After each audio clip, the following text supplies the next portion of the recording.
5 months with a car in your personal garage pretty much tells you everything you need to know about its foibles and individual characteristics.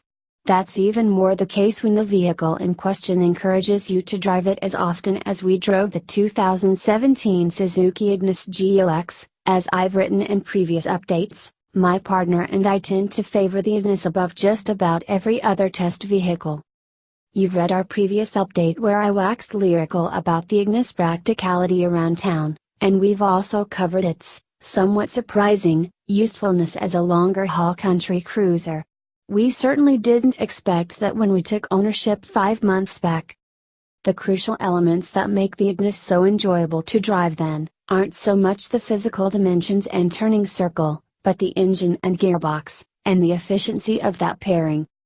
Around town, or on the open road, the engine and gearbox have proven to be more capable, and more enjoyable than we ever expected. Before we get to the mechanicals though, there is one around town negative, the blind spot at rear 3/4 when you look over your shoulder as the driver.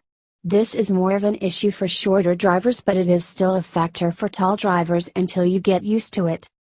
Look at the pure numbers alone and you could be forgiven for making the mistake. The Ignis is underpowered and underwhelming.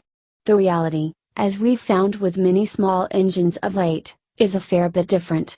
And while we can't argue the case for the Ignis to be your only car if you want something larger, if you've got something silly in the garage like we usually do, the Ignis is the perfect second car foil.